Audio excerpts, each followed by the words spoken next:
Brand new houses just don't feel right. Sure, they're solid, but just something's off. Walk through a modern home and your gut tells you something feels wrong, even when you can't explain why. Turns out, there are 5 specific reasons. I'm Blake, built by Becker. I know exactly why developers make these choices they make, and I understand the trade-offs, but here's the thing. Just because a house photographs well doesn't mean it feels good to live in day after day. Today, I'm breaking down 5 specific design choices that make modern homes feel hollow and unsettling, even when they're technically well built. And because I'm a good contractor, I'll show you what you can do about it if you're stuck in one of these spaces or planning a build. Before we get into it, hit that like and subscribe button if you're thinking about building or renovating. I share real construction insights every week from someone who's actually been in the trenches. And those planning major projects, my Design Starter Kit has a professional template and planning tool that'll keep you from making these exact mistakes. So stick around to the end for a little bit more on that. Okay, let's talk about what's actually happening in modern home construction and why spaces that should feel comfortable end up feeling wrong. The first thing, gray on gray on gray on gray on gray all day. Gray everything.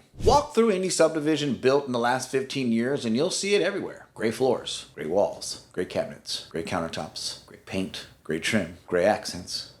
Everything exists in this narrow band of cool neutrals that looks incredibly clean in listing photos but feels cold when you're actually living in there. I'm about to get a little nerdy here, but it's actually super interesting. Listen to this. Psychology tells us that cool gray tones, especially when they're stacked on top of each other, trigger the same emotion response as an overcast weather. Basically, your brain reads those colors as lack of sunlight, which sets off the subtle stress signals. Not enough to make you notice right away, but enough to make your space feel uninviting. Builders landed on this palette because the photographs looked good and the appeal was for a broader range of buyers. Gray doesn't offend anyone, feels modern and clean, but it also doesn't welcome anyone.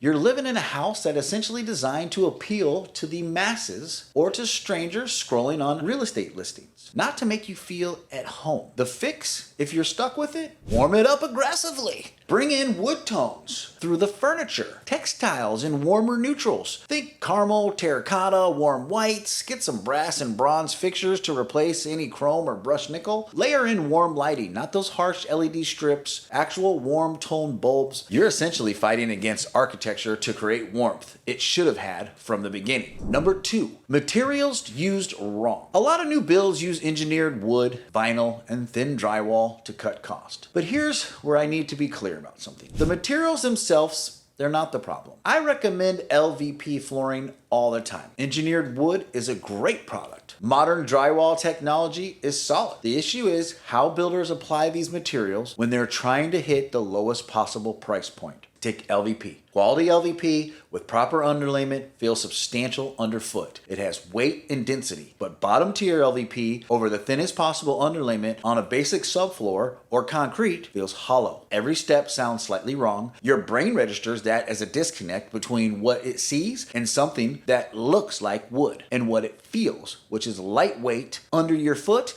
and artificial. Same thing with drywall. Standard 1/2-inch drywall throughout an entire house creates this resonant, hollow feeling. You bump into a wall and it sounds thin. There's no acoustic dampening. Every sound bounces around sharp, echoey corners. Older homes used thicker plaster and absorbed sound and felt solid when you knocked on the walls. That subconscious sense of solid is missing in homes where every wall is minimum spec drywall and little insulation. And yes, engineered materials get the same treatment. Engineered beams that are clearly hollow instead of solid. Engineered stone that's applied in thin veneers instead of actual proper slabs. Again, these materials work great when used properly, but when every single application is the cheapest possible version, the cumulative effect is a house that feels less than or temporary. Listen, builders trying to hit a price point, I get it. Every single material decision gets value engineered down to the minimal acceptable spec. One cheap material choice isn't noticeable. 20 cheap material choices across every surface creates this persuasive feeling that nothing's quite right. The solution, if you're buying new, touch. No, really. Knock on the walls, walk across the floors, open and close doors, open and close cabinets and drawers. The difference between minimal spec and slightly better spec is noticeable when you're paying attention. Don't get caught up in the look and the emotion of the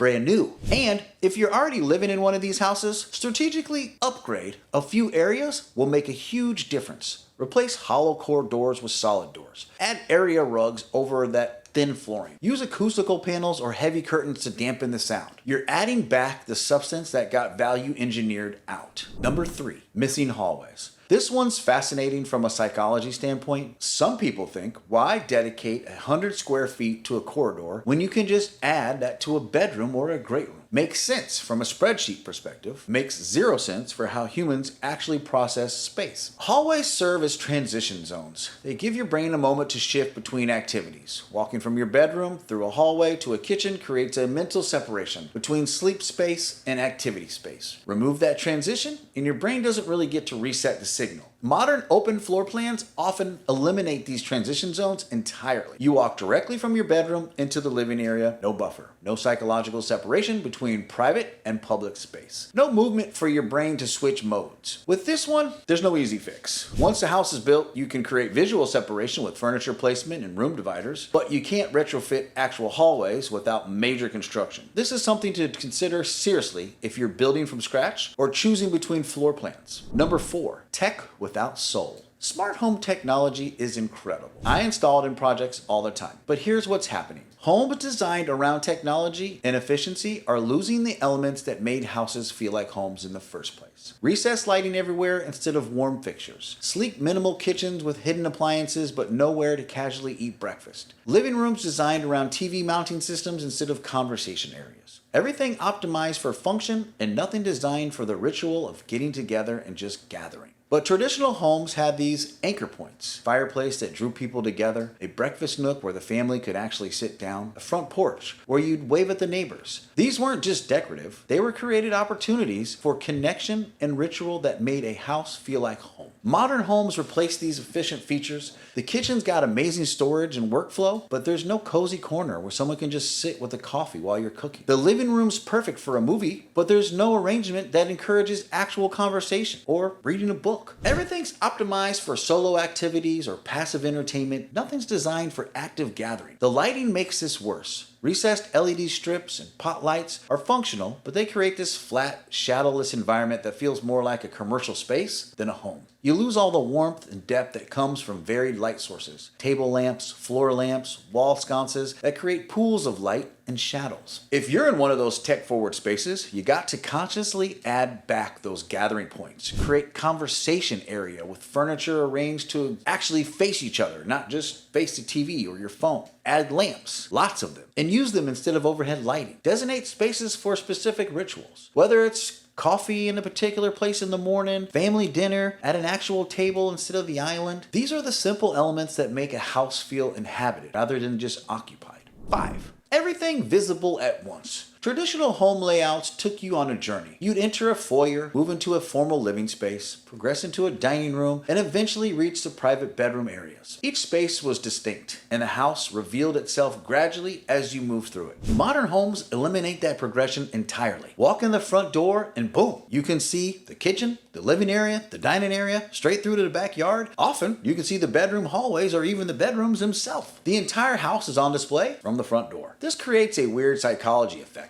Your brain processes depth through discovery. In traditional layouts, each new space you enter creates a sense of the home being larger than it first appeared. You always discover another layer. That progression creates a feeling of abundance and privacy. But when everything is visible, immediately your brain does the opposite calculation. It instantly measures the entire space and categorizes at finite. There's no sense of discovery, no feeling that the house might have hidden depths or private corners. What you see from the entry is what you get. Now, creating that sense of progression after the fact is tough, but it's possible. Use furniture to create defined zones, even within an open space. A console table behind a sofa creates a psychological boundary between living and dining areas. A large bookshelf can separate spaces without completely closing them off. Area rugs define different zones. Strategic placement of taller furniture, bookcases, cabinets, even plants creates visual barriers that give your brain something to process between spaces. The goal is making the house reveal itself in layers rather than all at once. Even even if those layers are more suggesting than actual walls. So let me summarize it. In modern home design, every choice makes sense from a business perspective. Neutral colors appeal to most buyers. Value engineered materials hit price points. Eliminating hallways increases usable square footage. Tech features look impressible in listings. Open plans photograph beautifully. But the cumulative effect of all these rational business decisions is homes that function well on paper but don't feel good to inhabit. They're designed to sell, not to live in. And that disconnect is what creates an unsettling feeling that you just can't quite name until now. But you know what? You know now. This isn't just a list of strict do's and don'ts. It's more of some guidance if you want your space to actually feel alive. In design, anything is possible. Drop a comment below if you think we should add something else to the list. And don't forget to click the link in the description where you'll find my website. And I've got a design starter kit there with professional templates to help you avoid these exact issues right from the very beginning. Hit subscribe for more real construction insights, and I'll see you on the next one. Thanks for watching. Built by Becker.